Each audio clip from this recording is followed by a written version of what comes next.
कि जो मोदी सरकार ये कह रही थी कि राफेल की जो डील है भारत सरकार और फ्रांस सरकार के बीच में है, अगर ये मीडिया पार्ट की रिपोर्ट ये कहती है कि किसी तीसरे व्यक्ति को जो भारत का है उसे ये 8-8.5 करोड़ रुपए की दलाली दी गई है, तो इसका मतलब साफ है कि डील में कहीं ना कहीं घोटाला है।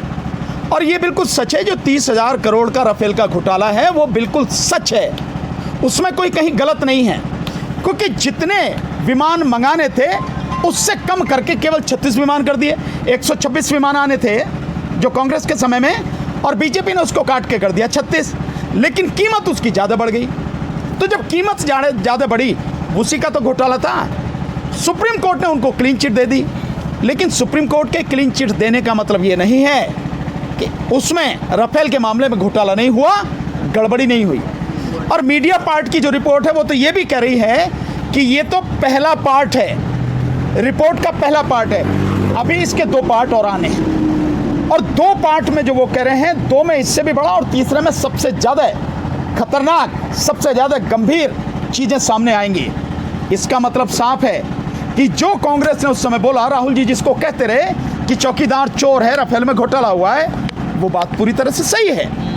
और ये बात इसलिए भी सही सिद्ध होती है क्योंकि जैसे अगर आप देखें अरुण सोरेन जी वगैरह, इन सब लोगों ने बड़े बड़े डॉक्यूमेंट दिए, सुप्रीम कोर्ट के सामने डॉक्यूमेंट रखे, सुप्रीम कोर्ट ने माना नहीं, क्लीन चिट उसको दे दी, ये एक अलग बात है।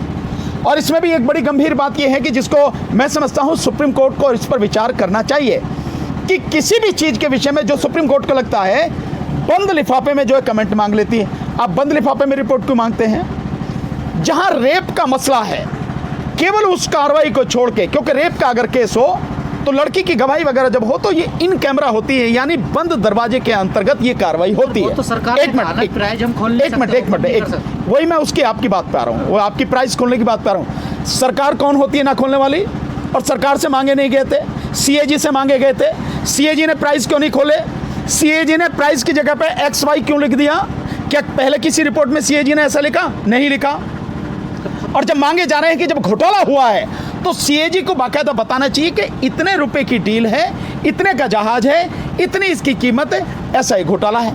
लेकिन वो XY भी लिख के जो रिपोर्ट सीएजी की थी, वो रिपोर्ट भी बंद लिफाफे में सुप्रीम कोर्ट को दी गई। मेरा यही एक सवाल है, इसको आप सब लोग समझने की कोशिश करें, ये देश की जनता को भी समझ में आना चाहिए कि जिस समय रेप का मुकदमा होता है और लड़की के बयान होते हैं तो वो इन कैमरा यानी कमरे के अंदर अकेले में कार्रवाई होती है।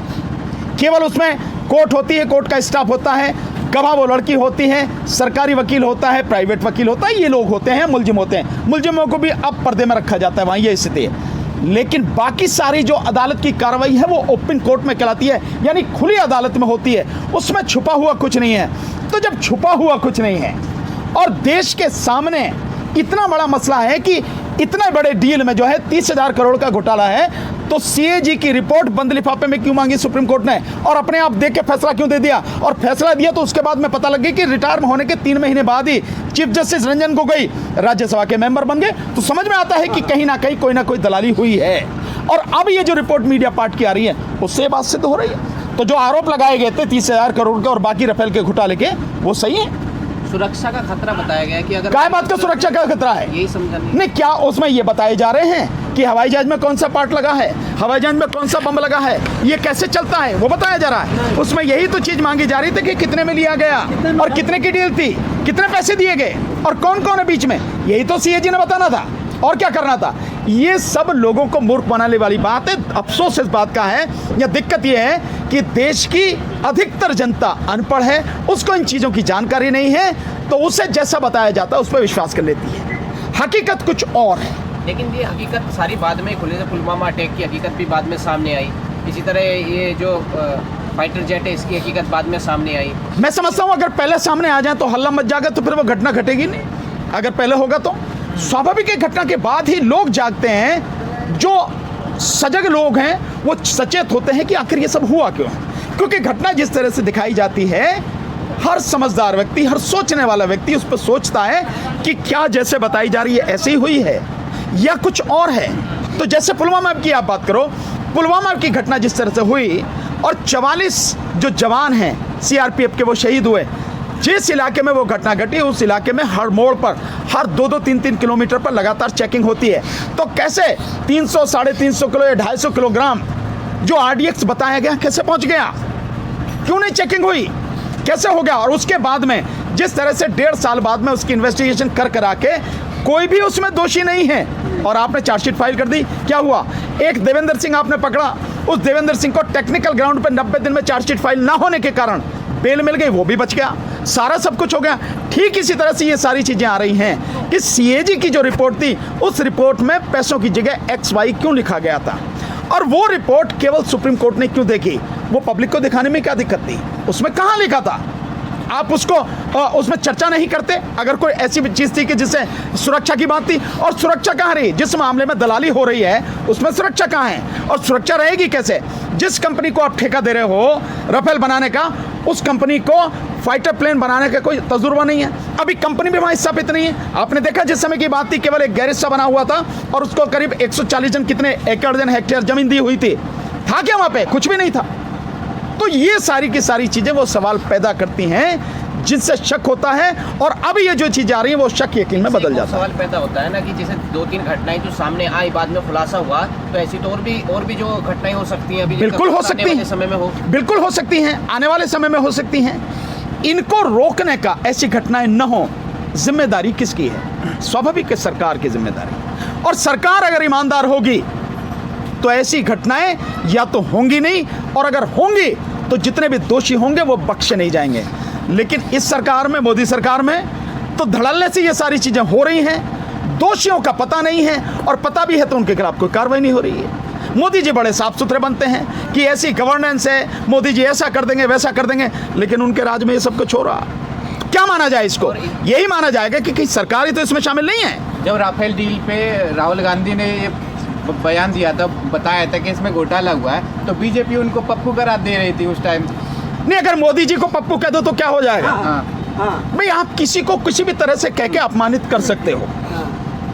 अपमानित करना, किसी पे व्यंग्य करना अलग बात है, लेकिन क्या पप्पू कह के आप जो काला धब्बा आपके चेहरे पर लगा है, आपकी सरकार के दामन पर लगा है, उससे आप मिटा सकते हो? वो काला धब्बा उस समय भी लगा था, सुप्रीम कोर्ट से आप बरी हो गए, चलो मान लिया सुप्रीम कोर्ट आपके हाथ में है, आपके हिसाब से सारे काम हो गए तो आप बरी हो गए, और जिसने बरी किया आपको उस आरोप से, उसे आपने राज्यसभा का वो बना दिया, सांसद सदस्य बना दिया, MP बना दिया।